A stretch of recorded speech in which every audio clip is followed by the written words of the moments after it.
শিল্প, ব্যবসা বাণিজ্য ও অর্থনীতি বিষয়ক অনুষ্ঠান বিজনেস ইন বাংলাদেশ। অনুষ্ঠানটি পরিবেশিত হচ্ছে আমিন জুয়েলার্স ও ঢাকা রিসোর্টের সৌজন্যে। অনুষ্ঠানের পক্ষ থেকে আপনাদের সবাইকে শুভেচ্ছা জানাচ্ছি আমি শান্তা জাহান। শুরু করছি আমাদের আজকের আয়োজন। পরিবেশ বান্ধব কারখানা স্থাপনের মাধ্যমে যে কয়টি কারখানার শীর্ষে অবস্থান করছে তাদের মধ্যে জেএফকে ফ্যাশন সোয়েটার লিমিটেড অন্যতম। জেএফকে গার্মেন্টসটি প্লাটিনাম গোল্ড সার্টিফাইড একমাত্র শিল্প প্রতিষ্ঠানটি মাউসাইদ নয়নাভিরাম পরিবেশে অবস্থিত। পোশাক ও বস্ত্রশিল্পে গ্রিন কারখানার মাধ্যমে কর্মক্ষেত্রে সূর্যের আলো ব্যবহার, বৃষ্টির পানি সংরক্ষণ, বিদ্যুৎ ও গ্যাস সাশ্রয়, ভেতরে বাইরে গাছ এবং অত্যাধুনিক যন্ত্রপাতি ব্যবহারে শ্রমিকদের কায়িক পরিশ্রম কমিয়ে আনা, বিদ্যুৎ ও পানির খরচ কমানো এর মাধ্যমে উৎপাদন খরচ কমে, যা দীর্ঘমেয়াদে ব্যবসা টিকিয়ে রাখতে সহায়তা করছে। বর্তমানে বাংলাদেশে সোয়েটার তৈরিতে জেএফকে ফ্যাশন সোয়েটার লিমিটেড একটি ব্র্যান্ড হিসেবে বিশ্ব বাজারে পরিচিতি লাভ করেছে। ফলে এই কারখানার মাধ্যমে ইউরোপ, আমেরিকার বড় ক্রেতা প্রতিষ্ঠানসমূহকে জেএফকে ফ্যাশন ব্র্যান্ডকে আকর্ষণ করা সহজ হয়েছে। এতে তাদের কাছ থেকে দীর্ঘদিনের বুকিং পাওয়া যাচ্ছে। এই কারখানায় উৎপাদিত পণ্য রপ্তানি করা হচ্ছে ফ্রান্স, জার্মানি, ইতালি, স্পেন, যুক্তরাজ্য ও যুক্তরাষ্ট্র বাজারে। জেএফকে ফ্যাশন সোয়েটার লিমিটেড গ্রিন কারখানা হওয়ায় আন্তর্জাতিক নিয়ম অনুযায়ী শ্রমিকদের সব ধরনের সুযোগ সুবিধা দিয়ে আসছে। শ্রমিকদের যাতায়াতের জন্য গাড়ি, চিকিৎসা ভাতা, মালিক ও শ্রমিকদের মধ্যে সম্পর্ক, সর্বনিম্ন মজুরির হার নির্ধারণ, সময়মতো মজুরি পরিশোধ, কার্যকালে দুর্ঘটনাজনিত কারণে শ্রমিকদের জখমের জন্য ক্ষতিপূরণ, শ্রমিকদের স্বাস্থ্য, নিরাপত্তা, কল্যাণ সকল বিষয় পরিপালন করা হচ্ছে। আমি এখানে 5 বছর ধরে চাকরি করি। আমি কাজ করতেছি মোটামুটি ভালোই। এইখানে আমাকে করোনার মধ্যে বন্ধ ছিল, আমাদের টাকা দিছে। এইখানে যত নিয়ম নীতি আছে মোটামুটি সব কিছুই আমরা দিয়ে থাকি বা কোম্পানি আমাদের দেয়। আর আমার সেকশনে যারা কাজ করে কর্মরত অবস্থায় আছে, আমি সবাইকে কোম্পানির নিয়ম অনুযায়ী বা বিজিএম এর নিয়ম অনুযায়ী ওই সুযোগ সুবিধা দিয়ে থাকি। ফ্যাশন লিমিটেডের ব্যবস্থাপনা পরিচালক এম কফিলউদ্দিন আহমেদ এক বিশেষ সাক্ষাৎকারে বলেন, আপনারা জানবেন যে এখন সাস্টেনেবল জিনিসপত্র নিয়ে তারা কাজ করছেন। সেটা হইতে পারে পলি, সেটা হইতে পারে কার্টন, সেটা হইতে পারে আমাদের ফেব্রিক। আমরা এটা নিয়েও কিন্তু সারা পৃথিবী এখন কাজ করছে।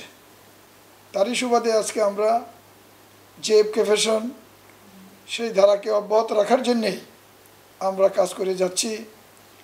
পরিবেশ বান্ধব একটা ফ্যাক্টরি করেছি। আমরা আমাদের সর্বাত্মক চেষ্টাটুকু দিয়ে আমরা চেষ্টা করতেছি যে এখানে মালিক শ্রমিক আমাদের অত্যন্ত মধুর সম্পর্ক নিয়ে আমরা কাজ করছি সুনামের সহিত। তা আপনাদের মাধ্যমে দেশবাসীকে এবং এলাকাবাসীকে বলতে চাই, যারা গার্মেন্টস মালিক তাদের অনেক পেইন। আপনারা এখানে জানবেন এখানে ওয়ার্কার্সদের ফ্যাসিলিটি দিতে হচ্ছে, সময় মতো তাদেরকে বেতন বোনাস দিতে হচ্ছে। এই যে করোনাকালীন সময়ে আমরা আমাদের সুনামের জন্য, আমরা দেশের জন্য, আমাদের ওয়ার্কারদের জন্য আমরা কিন্তু কাজ করে যাচ্ছি। লালন পালন করে ব্যবসায়ী সুযোগ দেয়। সরকার যদি আমাদেরকে সুযোগ দেয়, অবশ্যই আমরা ইনশাল্লাহ দেশের জন্য, এই দেশের অর্থনীতির জন্য আমরা একটা দৃষ্টান্তমূলক অবদান রাখতে পারব। কি কি করলে আপনারা গার্মেন্টসের এই ভলিউমটাকে আরও বাড়াতে পারেন? দেখুন, এটা আমরা বলবো যে অবশ্যই আমাদের সরকারকে অর্থাৎ গভর্নমেন্টকে আমাদের সাথে ঐক্যবদ্ধ থাকতে হবে। গভর্নমেন্ট থেকে আমাদেরকে সাপোর্ট অবশ্যই দিতে হবে। যেটা সাপোর্ট না হলে, ধরেন একজন উদ্যোক্তা আমরা যারা আছি, আমরা তো বিনিয়োগ করেছি লক্ষ লক্ষ কোটি টাকা। তা আমরা মনে করি যে এখানে সর্বোপরি হলো যে দেখেন, আপনি নিজেই বললেন যে যেখানে 50 বিলিয়ন আমাদের টার্গেট, সেখানে আমাদের নেমে আসছে 29-30 বিলিয়ন। আমি মনে করি যে আমাদের পার্শ্ববর্তী দেশগুলোতে যেমন ভিয়েতনাম, বার্মা, অলমোস্ট যেটা চায়নার থেকে যেটা আপনাদের যে তথ্য আছে, আমরা মনে করি যে আমাদের এক কথা হলো গভর্নমেন্ট যদি আমাদের এই বিজনেসটাকে ওনারা যদি নার্সিং করে, তা একজন উদ্যোক্তা তো অবশ্যই তার এখানে ব্যথা, তার এখানে ইনভেস্ট, তার মেধা সবসময় চাবে একজন উদ্যোক্তা তার গার্মেন্টস ফ্যাক্টরিকে টিকে রাখার জন্য। উই সদস্যদের উদ্যোক্তা সম্মেলন বা মিট আপ অনুষ্ঠান অনুষ্ঠিত হচ্ছে দেশব্যাপী। নারী উদ্যোক্তারা গাজীপুর, চট্টগ্রাম, মিরপুর, আজিমপুর, গুলশান ও বনানী এলাকায় উইয়ের নারী উদ্যোক্তাদের মিট আপ অনুষ্ঠান সফলভাবে অনুষ্ঠিত হয়েছে। সমগ্র বাংলাদেশব্যাপী তাদের নারী উদ্যোক্তাদের মিট আপ প্রোগ্রাম শুরু করেছে। এই মিট আপ প্রোগ্রামের মাধ্যমে নারী উদ্যোক্তারা কতটুকু উপকৃত হবে বলে আপনি মনে করেন? জি ধন্যবাদ। আমার কাছে মনে হয় যে এই মিট আপগুলোর মাধ্যমে নারী উদ্যোক্তারা অনেক বেশি উপকৃত হচ্ছে। তার কারণ হচ্ছে যে এই মিট আপগুলোতে একজন আরেকজনের সাথে পরিচিতিটা বাড়ে, তাদের নেটওয়ার্কিংটা বাড়ে, বন্ডিংটা বাড়ছে। দেখা যাচ্ছে একজনের প্রোডাক্ট আরেকজন কিনছে এবং জানছে যে সে এই প্রোডাক্টটা নিয়ে কাজ করছে, তো পরবর্তীতে তার প্রয়োজন পড়লে সে সেই উদ্যোক্তাকে নক করছে। তো এই জন্য আমাদের এই মিট আপগুলো করা, এবং পাশাপাশি এই মিট আপগুলো থেকে তারা কী ধরনের প্রবলেম ফেস করছে সেই প্রবলেমগুলোকে আমরা আইডেন্টিফাই করে সেটার সলিউশনের দিকে নিয়ে যাই। তো যার কারণে আমার কাছে মনে হয়েছে এই মিট আপগুলো থেকে আমাদের উদ্যোক্তারা বেশ ভালো সাফল্যের দিকে যাচ্ছে। ওমেন অ্যান্ড ই কমার্সের সভাপতি নাসিমা আক্তার নিশার উপস্থিতিতে অনুষ্ঠানগুলিতে অন্যান্য নেতৃবর্গও বক্তব্য রাখেন। চট্টগ্রামে আসমা চৌধুরী, সানজিদা আফরোজ, ফেরদৌস বড়ুয়া সহ অন্যান্যদের সার্বিক সহযোগিতায় সফলভাবে চট্টগ্রামে মিট আপ অনুষ্ঠান অনুষ্ঠিত হয়েছে। নারী উদ্যোক্তারা সহজ শর্তে 4% সুদে বিনিয়োগ দাবি করেন প্রধানমন্ত্রীর নিকট। নারীরা গ্রামীণ অর্থনীতিতে গুরুত্বপূর্ণ ভূমিকা রাখতে বদ্ধপরিকর। ডিজিটাল বাংলাদেশ গঠন করার লক্ষ্যে নারী উদ্যোক্তাদের সকল সমস্যা দূর করা হবে বলে জানান মুক্তিযুদ্ধ বিষয়ক মন্ত্রী আকম মোজাম্মেল হক। তারা যদি পিছিয়ে থাকে তাহলে সমাজের সার্বিক উন্নয়ন হবে না। সেই লক্ষ্যেই আমাদের সরকার প্রধান নারীদের ক্ষমতায়নের জন্য তারা কেবল বিশ্বাস করে না, তার পথ প্রদর্শকও তিনি, এবং সেটা বাস্তবায়ন করে চলছেন। আমি এটুকু বলতে পারি যে এই যে কোনো নারী উদ্যোক্তাদের যে কোনো কাজে এটা সহযোগিতা করা, এটা আমাদের জন্য একটা পবিত্র দায়িত্ব বলে মনে করি। তাই আমার সর্বোচ্চ সহযোগিতা থাকবে এই নারী উদ্যোক্তাদের প্রতি আমার পক্ষ থেকে বা সরকারের পক্ষ থেকে। যে কোনো ধরনের সহযোগিতা আমরা সদা প্রস্তুত আছি। বিজনেস ইন বাংলাদেশ অনুষ্ঠানে আমরা আজ এসেছি যমুনা ফিউচার পার্কের হোলসেল ক্লাবে। হোলসেল ক্লাবের এই শপটি প্রায় 2 লক্ষ স্কোয়ার ফিট এবং বাংলাদেশের মধ্যে সবচেয়ে বড় এই হোলসেল শপটি। নিরাপদে এবং স্বাচ্ছন্দ্যে মার্কেট করার একটি ভালো স্থান হলো যমুনা ফিউচার পার্কের হোলসেল ক্লাব। প্রিয় দর্শক, আপনাদের এই পর্যায়ে রয়েছে আমাদের এই বিজনেস ইন বাংলাদেশ অনুষ্ঠানে হোলসেল ক্লাবের উপর একটি বিশেষ প্রতিবেদন। সম্প্রতি দেশের সর্ববৃহৎ হাইপার মার্কেট হোলসেল ক্লাবের 1 লক্ষ বর্গফুটের সাথে নতুন করে 50,000 বর্গফুটের বর্ধিত অংশ যোগ হল। দক্ষিণ এশিয়ার সর্ববৃহৎ শপিং মল যমুনা ফিউচার পার্কের হোলসেল ক্লাবে এক আড়ম্বরপূর্ণ অনুষ্ঠানের মাধ্যমে উক্ত বর্ধিত অংশের শুভ উদ্বোধন করেন যমুনা গ্রুপের চেয়ারম্যান, সাবেক মহিলা ও শিশু বিষয়ক মন্ত্রণালয়ের প্রতিমন্ত্রী জনাবা সালমা ইসলাম এমপি। অনুষ্ঠানে যমুনা গ্রুপের ব্যবস্থাপনা পরিচালক জনাব শামীম ইসলাম, পরিচালক শারিয়াত তাসরিন সোনিয়া, পরিচালক SM আব্দুল ওয়াদুদ ও যুগান্তরের সম্পাদক সাইফুল আলম উপস্থিত ছিলেন। অনুষ্ঠানে পরিচালক marketing, sales and operation doctor Mohammad Alamgir Alam সবাইকে স্বাগত জানান। প্রধান অতিথির বক্তব্যে সালমা ইসলাম এমপি এক ছাদের নিচে সকল নিত্য প্রয়োজনীয় পণ্য কেনাকাটার জন্য হোলসেল ক্লাবকে বেছে নেওয়ার জন্য সবাইকে ধন্যবাদ জানান। আমি মনে করি যে এই যে হোলসেল ক্লাব পুরা বাংলাদেশের এশিয়া মহাকান্ট্রির যে দ্বিতীয় স্থান পেয়েছে এই মার্কেটটি যমুনা ফিউচার পার্ক, এটা তো আমাদের নিজেদের কথা না, এটা জুরি করে দেখেছেন। তো যেহেতু নুরুল ইসলাম বাবুল সাহেব তিনি স্বপ্ন দেখেছিলেন যে আমাদের এশিয়া মহাকান্ট্রির ভিতরে বৃহত্তম এই শপিং মল, এখানে আসলে কেউ বাইরে যে কোনো কিছু কিনবে না, বাংলাদেশের যে অর্থ এটা বাংলাদেশেই থাকবে, এটা আমরা বাইরে আর যেতে দিব না। এটি কিন্তু তার একটা আসল উদ্দেশ্য ছিল যে আমরা কি না পারি, আমাদের মেধা আছে, আমাদের শক্তি আছে, আমরা শ্রম দিয়ে যদি ভালো কাজ করি, ভালো জিনিস আনি, তাহলে আমাদের দেশেই কিন্তু আমরা করতে পারি। সেটি তার ভাবনা ছিল, তার কল্পনা ছিল। সেই কারণেই কিন্তু এত বড় একটা শপিং মল তিনি করেছেন। এখানে করতে গিয়ে অনেক বাধাও এসেছিল। প্রথম 111 আসলো, ওনার কাজগুলো বন্ধ ছিল, তারপরে আস্তে আস্তে সে এগোতে সক্ষম হতে পেরেছে। তো যে কোনো একটা বিশাল জিনিস করতে গেলে একটু আসবেই, ঝামেলা আসবে। দেখেন, এটা তো বলে কয়ে আসে না, আনসার্টেন, এটা বলে কয়ে আসে না কখন কি আসবে।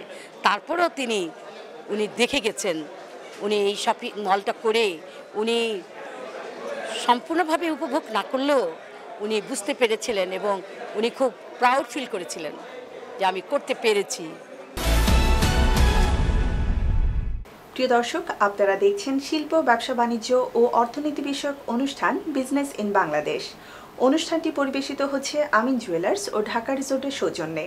অনুষ্ঠানের এই পর্যায়ে সময় হয়ে গেছে একটি বিরতি নেবার। ফিরছি এখনই, সাথেই থাকুন। Dhaka Resort at Kaliakoor, Gazipur, 55 kilometers north from Dhaka. Combination of captivating natural beauty of Power Bar and modern amenities. Here, unique services for your enjoyment, luxurious hotel and cottage, beautiful picnic and sports zone, shooting zone, modern swimming pool, corporate day out, conference room, restaurant, event facilities, eco park and kids zone. Booking is on. Contact 01762 554444. Your home away from home. Dhaka Resort. ফিরে এলাম বিরতি থেকে। শিল্প, ব্যবসা বাণিজ্য ও অর্থনীতি বিষয়ক অনুষ্ঠান বিজনেস ইন বাংলাদেশে। অনুষ্ঠানটি পরিবেশিত হচ্ছে আমিন জুয়েলার্স ও ঢাকা রিসোর্টের সৌজন্যে। সাথে থাকার জন্য ধন্যবাদ আপনাদের সবাইকে। বিজনেস ইন বাংলাদেশ অনুষ্ঠানে আমরা বুনন ও টেক্সটাইল এই পর্বে আমরা বাংলাদেশের প্রথম গার্মেন্টসের উদ্যোক্তা ছিলেন জনাব রিয়াজউদ্দিন, সেই রিয়াজ সাহেবের ছেলের সাথে আমরা কথা বলছি বুনন এবং টেক্সটাইল এবং আগামী প্রজন্মকে কীভাবে আমরা এই চতুর্থ শিল্প বিপ্লবকে মুখোমুখি করার প্রয়োজন আছে বলে আপনি মনে করছেন? ধন্যবাদ। বুনন এবং টেক্সটাইলের এই অনুষ্ঠানে এই পর্বে আমাদের আগামী প্রজন্মকে এখন 4G চ্যালেঞ্জের জন্য প্রস্তুত করার সময় চলে এসেছে। আমরা এখনও অনেক পিছিয়ে আছি স্মার্ট টেকনোলজি থেকে। টেক্সটাইল অ্যান্ড গার্মেন্টসের আগামী চ্যালেঞ্জ হলো, সবচেয়ে বড় চ্যালেঞ্জ হলো আমাদের স্মার্ট টেকনোলজি নিজেদেরকে প্রস্তুত করা। তো আমরা আমাদের ইনস্টিটিউশনগুলো এখনও আসলে আমি অনেক ইনস্টিটিউশন ঘুরেছি, দেখেছি, তাতে আমি বুঝতে পারলাম আমাদের এখনও সিলেবাস অনেক আমরা পিছিয়ে আছি। তা আমাদের এখন খুব দ্রুত সিলেবাস পরিবর্তনের সময় এসেছে এবং সরকারিভাবেও কাজকর্ম শুরু হয়েছে। সরকারও অনেক বড় বড় টেক্সটাইল করছে, কিন্তু এটা সময় সাপেক্ষ ব্যাপার। তো আমাদের যেটা করা উচিত এখন, আমি মনে করি আমাদের কিছু সংখ্যক শিক্ষক যারা আমাদের টেক্সটাইলে পড়াশোনা করাচ্ছেন, ইয়াং অনেক শিক্ষকরা আছেন, তাদেরকে বাইরে থেকে ট্রেনিং দিয়ে এনে খুব দ্রুত আমাদের এই ইনস্টিটিউটগুলোতে তাদের মাধ্যমে আবার তাদেরকে প্রস্তুত করা। এইটা যদি ফলো করা হয়, আমার মনে খুব দ্রুত আমাদের ছেলেরা অ্যাডাপ্টেশন করতে পারবে। শিক্ষাক্ষেত্রে স্কিল ডেভেলপমেন্ট এবং উন্নত বিশ্বের যে সকল নতুন নতুন টেকনোলজি আসছে এবং এইটাকে সিলেবাসে সংযুক্ত করতে হবে। আপনাকে অনেক ধন্যবাদ আমাদের এই সময় দেওয়ার জন্য। প্রিয় দর্শক, বিজনেস ইন বাংলাদেশ অনুষ্ঠানে বিজনেস সংলাপে আজ আমরা আমন্ত্রণ জানিয়েছি কসিম টি ডলিকে। কসিম টি ডলি দীর্ঘদিন ধরেই গার্মেন্টস ব্যবসার সাথে জড়িত এবং উনি একটি বাইং হাউস রয়েছে উত্তরাতে। উনি দীর্ঘদিন ধরেই এই ব্যবসার সাথে জড়িত। তা আমরা তার কাছে জানতে চাচ্ছি বাংলাদেশের চতুর্থ শিল্প বিপ্লব ওনারা কীভাবে মোকাবেলা করবেন বা এটাকে ওনারা কীভাবে নতুন নতুন টেকনোলজির মাধ্যমে এই দেশকে ওই বিপ্লবের সাথে মুখোমুখি করবেন। এটা খুবই একটা গুরুত্বপূর্ণ বিষয়, কারণ চতুর্থ বিপ্লব যেটা গার্মেন্টস শিল্প ইন্ডাস্ট্রিতে যেটা প্রভাব ফেলবে এটা সময়ের অপেক্ষায় মাত্র, কিন্তু এটা হবে এটা নিশ্চিত।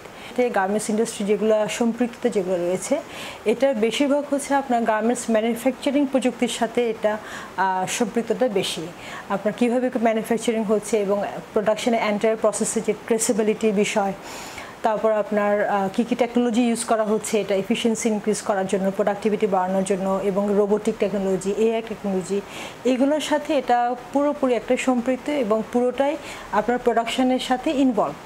কিন্তু তাই বলে আমরা আমাদের যে দায় বা আমাদের যে দায়িত্ব এবং আমাদের যে কর্তব্য, এটা আমরা কোনো মতে এড়াতে পারবো। এটা কাজ করবে এভাবে যে আমরা অবশ্যই, যেহেতু আমরা ফ্রন্টলাইন মার্কেটিংয়ে যেহেতু ইনভলভ, তাই আমাদের দায়িত্ব হচ্ছে বাংলাদেশের ভাবমূর্তি উজ্জ্বল করার জন্য বাংলাদেশে যে সমস্ত ভালো ভালো যে টেকনোলজিগুলো কাজ করতেছে, আমাদের যারা পোশাক উৎপাদনের সাথে যে সমস্ত ফ্যাক্টরিগুলো জড়িত, তারা যদি এই সমস্ত টেকনোলজিগুলো তাদের ফ্যাক্টরিতে ইন্ট্রোডিউস করে, তা আমাদের দায়িত্ব হচ্ছে এই সমস্ত ভালো স্টোরিগুলা এবং সাকসেসগুলোকে, নতুন নতুন টেকনোলজি যেগুলো তারা করতে, সেগুলোকে তুলে ধরা। সানমুন টেইলার্স 1982 সালে পুরান ঢাকার রমনা ভবন থেকে শুভ সূচনা। আজ বাংলাদেশের প্রসিদ্ধ ও নামকরা সব মার্কেটসমূহে প্রায় 12টি শাখার মাধ্যমে কার্যক্রম পরিচালনা করছে।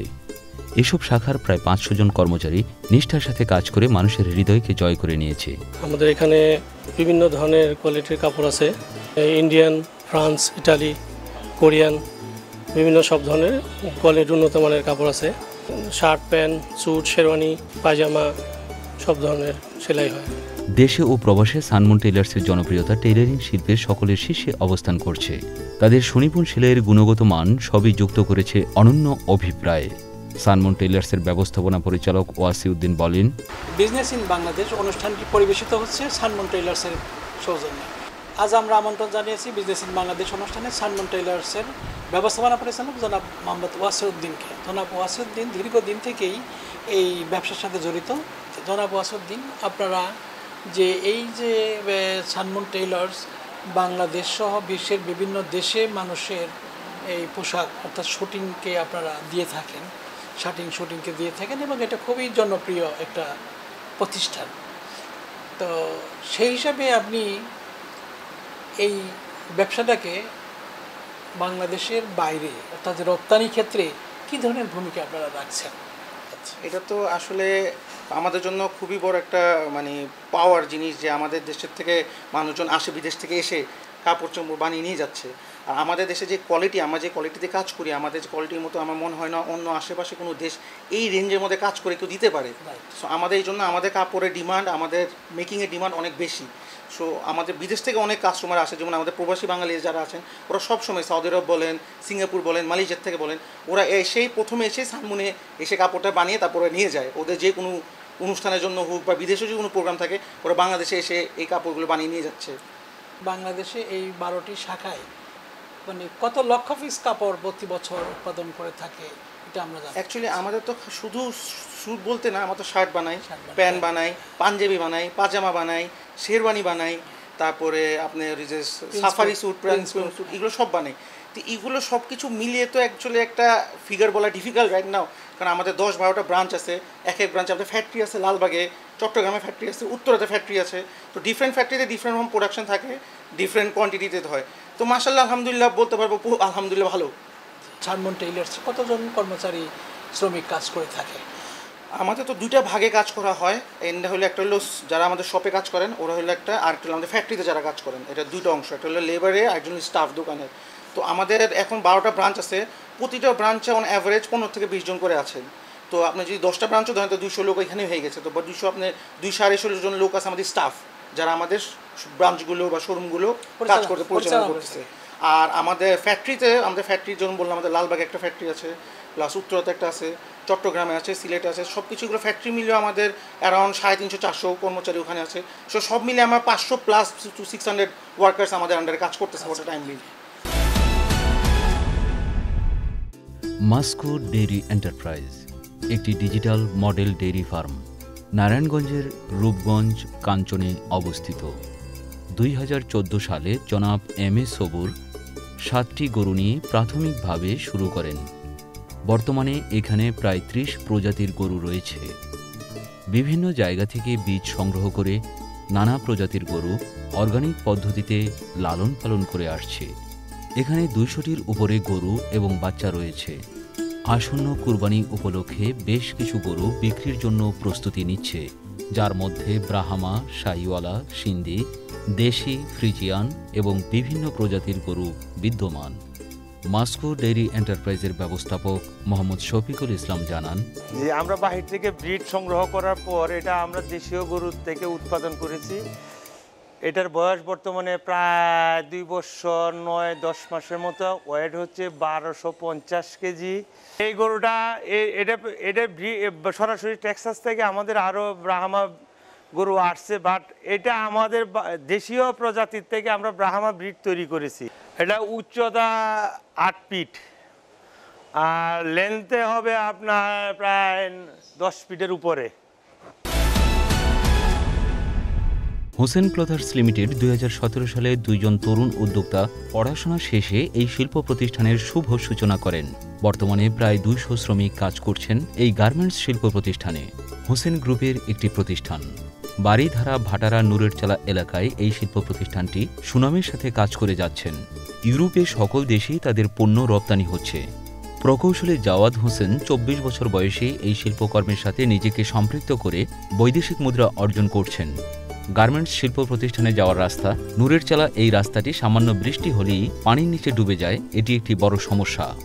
দেশের শিল্প উন্নয়নের কথা প্রশ্ন করা হলে হোসেন ক্লথার্স লিমিটেডের ব্যবস্থাপনা পরিচালক তরুণ উদ্যোক্তা জাওয়াদ হোসেন এক বিশেষ সাক্ষাৎকারে বলেন, জাওয়াদ হোসেন একজন ইয়ং এন্টারপ্রেনার। আমরা তার কাছে তার অনুভূতি এবং উনি কীভাবে এই বিজনেসে আসলো সেটা জানতে চাচ্ছি। আমার পড়াশোনা শেষ করছি 2015-এ। আমি বেসিক্যালি বিএসসি কমপ্লিট করেছি ইলেকট্রিক্যাল অ্যান্ড ইলেকট্রনিক্স ইঞ্জিনিয়ারিংয়ে। তারপরে আসলে বেসিক্যালি এই বিজনেসে আসা, বেসিক্যালি আনএমপ্লয়মেন্ট যে বাংলাদেশের যে প্রবলেমটা, যে লোকজন অনেক আনএমপ্লয়মেন্ট, তো আমি আসলে বেসিক্যালি শুরু থেকে চাচ্ছিলাম যে বিজনেসের সাথে জড়িত থাকতে। তো সেই ক্ষেত্রে গার্মেন্টস হচ্ছে একমাত্র একটা ইন্ডাস্ট্রি যেটাতে আসলে আমরা অনেক লোকের এমপ্লয়মেন্ট তৈরি করতে পারবো। তাছাড়া আসলে এটা আমাদের দেশের যে আরএমজি সেক্টর, সেটা আসলে মানে বাংলাদেশকে আসলে জিডিপি বা প্রত্যেকটা জায়গায় আসলে বাংলাদেশের টোটাল বিজনেস গ্রোথের কন্ট্রিবিউশনের ক্ষেত্রে গার্মেন্টসে হচ্ছে একমাত্র বিজনেস যেটা আসলে সব ক্ষেত্রে কন্ট্রিবিউট করতে পারে। তো আসলে এই ক্ষেত্রে এই চিন্তা করে বিজনেসে আসা। তো আমি বেসিক্যালি স্টার্ট করছি 2017 সালে। প্রথম আমার ফ্যাক্টরি স্টার্ট করি সাঁতারকুলে, প্রথম ফ্যাক্টরি। তারপরে আস্তে আস্তে এখানে শিফট করে আসছি আর কি। তো আমি বেসিক্যালি শুরুর দিকে আমার ওয়ার্কার ছিল 75 জনের মতো। তো এখন মোটামুটি 165 থেকে 70 জন এখন বর্তমানে আমার এখানে কাজ করতেছে। এটা আসলে পুরোটাই একটা চ্যালেঞ্জিং বিজনেস। মানে আমি যখন অ্যাজ আ ইয়াং এন্টারপ্রেনার যখন বিজনেস স্টার্ট করি, তখন লাইসেন্সিং, ডকুমেন্টেশন থেকে ধরে প্রত্যেকটা জায়গায় খুব চ্যালেঞ্জিং। আর আমাদের দেশে আসলে সবচেয়ে বড় প্রবলেম হচ্ছে যারা ইয়াং বা তরুণ যারা আছে তাদের আসলে বিজনেসে স্টার্ট করার ক্ষেত্রে খুব বাধা। আপনি ব্যাংকিং স্টার্ট করবেন বা আপনি একটা লোন নেবেন, প্রত্যেকটা জায়গায় আমরা ব্যাংকিং থেকে ধরে শুরু করে সরকার প্রতিটা জায়গায় আসলে সহযোগিতার অনেক অভাব প্রথম থেকে ফেস করছি। আমরা আসলে যে জায়গাটা সহযোগিতা চাই সেটা হচ্ছে যে, যেমন গত বছর আমরা যখন প্যান্ডামিক সিচুয়েশন আসলো তখন আমরা স্টিমুলাস ফান্ড পাইছি একটা ওয়ার্কার স্যালারি দেওয়ার জন্য। এটা আমাদের আসলে এই বিজনেসটাকে ধরে রাখার জন্য অনেক হেল্প করছে। তো এই ক্ষেত্রে আমি মাননীয় প্রধানমন্ত্রী শেখ হাসিনাকে অনেক আন্তরিকভাবে ধন্যবাদ জানাই। আর যেটা হচ্ছে যে আমাদের দেশের সমস্যাটা আমরা এখন যেটা ফেস করতেছি, গার্মেন্টসে যেটা ফেস করতেছি, সেটা হচ্ছে যে আমাদের বায়াররা অন টাইমে পেমেন্ট করতেছে না। যেটা হচ্ছে যে পেমেন্টটা অন টাইমে না করার কারণে আমাদের ফোর্স লোন হয়ে যেতেছে, আমরা ব্যাক টু ব্যাকে পেমেন্ট দিতে পারতেছি না, ওয়ার্কার স্যালারি দিতে আমাদের দেরি হচ্ছে। তো এই জায়গাটাতে আসলে আমাদের ব্যাংকিং সেক্টরের সাথে আমরা একটা সহযোগিতা চাই। আমরা চাই যে প্রধানমন্ত্রী এরকম একটা গাইডলাইন করুক যাতে এক্সপোর্টারদেরকে সহজ শর্তে আমাদের একটা স্বল্প সুদে আমাদের কিছু ঋণ দেখ, যাতে আমরা আমাদের গার্মেন্টসের ইনফ্রাস্ট্রাকচারে কাজ করতে পারি, ওয়ার্কার বেতন বা ওয়ার্কিং ক্যাপিটালকে আমরা যাই তাতে পাই। এই ক্ষেত্রে একটা প্রপার একটা ব্যাংকিং একটা গাইডলাইন দরকার, যে গাইডলাইন যদি মানে যে গাইডলাইনটা আমাদের টোটাল আমার গার্মেন্টসের যে বিজনেসটা এটাকে ইম্প্যাক্ট করবে আর কি, এই ধরনের একটা গাইডলাইন আমরা চাই। আমরা একটা জিনিসে বিশ্বাস করি যে বাংলাদেশের উদ্যোক্তাদের যে সাহস বা একটা রেজিলিয়েন্ট অ্যাটিটিউড, সেটা আসলে আমাদের মূল শক্তি। এবং আমাদের ওয়ার্কাররা স্বতঃস্ফূর্তভাবে কাজ করতে চায়, তারা নিজেদের পায়ে নিজেরা দাঁড়াতে চায়, ইকোনমিক রেভলিউশন আনতে চায়। এটা আসলে মূল শক্তি। এখন পর্যন্ত আমরা দেখেছি যে যে কোনো সিচুয়েশানে আমরা ঘুরে দাঁড়িয়েছি। সো $50 বিলিয়ন যে স্বপ্ন, সেটা আমরা বাস্তবায়ন করব। আমরা মনে করি যে সিচুয়েশান কোভিড এটা গ্লোবাল একটা সিচুয়েশান। অফকোর্স আমাদের বিজনেসটা আসলে গ্লোবাল মার্কেটের সাথে ইন্টারপ্রেটেড। সো এইখানে আমাদের যে initiative to cover up the loss or to continue within Covid, সেইখানে আমাদের কোভিডের পরিস্থিতিতে যে সমস্ত ইফিসিয়েন্সি বা অ্যাডাপ্টেবিলিটি, সে ধরেন এখন কাস্টমাররা এখানে আসছে না বা আমাদের ছেলেরা যেতে পারতেছে না, এগুলোর জন্য 3D বেস ডিজিটাল প্ল্যাটফর্মে কাজ করার যে ইফিসিয়েন্সি, সেটা গ্রো করতে হবে। বিকজ আপনি কেউই বলতে পারবো না যে কোভিড কালকে শেষ হয়ে যাবে। সো এই সিচুয়েশনটাকে মোকাবেলা করার জন্য এখনকার যে টেকনিক্যাল নিড, সেটাকে যত কুইক যে কেউ অ্যাডাপ্ট করতে পারবে, সে তত কুইক নর্মাল একটা বিজনেস রিজাম্পশনে চলে যাবে। ভ্যাকসিনাইজেশনটা শেষ হলে পরে 2021 সালের শেষের দিকে হয়তোবা মার্কেটটা আবার ঘুরে দাঁড়াবে। এখন চ্যালেঞ্জটা হচ্ছে 2021-এর শেষ পর্যন্ত কন্টিনিউ করে এই যে ক্ষতবিক্ষত অবস্থায় অর্থনীতি আছে সেটাকে ধরে রাখা।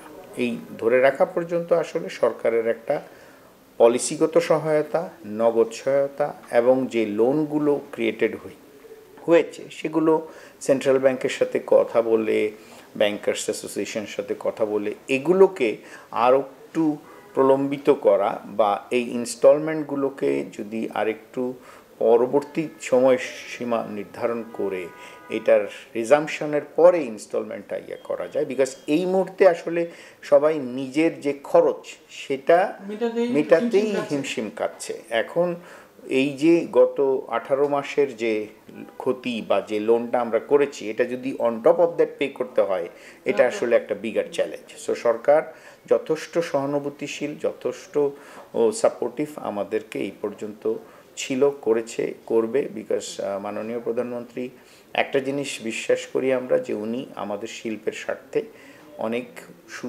সুদূরশী চিন্তাভাবনা করেন এবং আজকে থেকে 20 বছর পরে ইন্ডাস্ট্রির সাইজটা কী হবে সেটা চিন্তা করে উনি ইনফ্রাস্ট্রাকচার ডেভেলপমেন্ট করছেন। প্রিয় দর্শক, ঘড়ির কাঁটা বলছে আজ আমাদের সময় একেবারেই শেষ। আমাদের অনুষ্ঠানে আপনাদের প্রতিষ্ঠানের অর্থনীতি বিষয়ক যে কোনো সংবাদ সম্প্রচার করার জন্য যোগাযোগ করতে পারেন 01704777777 এই নম্বরে, অথবা ইমেল করুন businessinbangladesh@atnbangla@gmail.com এই ঠিকানায়। আপনারা আমাদের অনুষ্ঠানটি ইউটিউবে দেখতে সাবস্ক্রাইব করুন business in Bangladesh ATN Bangla. প্রিয় দর্শক, আজকের মতো আমি শান্তা জাহান বিদায় নিচ্ছি। দেখা হবে আগামী আয়োজনে। সে পর্যন্ত সবাই ভালো থাকুন, সুস্থ থাকুন। আল্লাহ হাফেজ।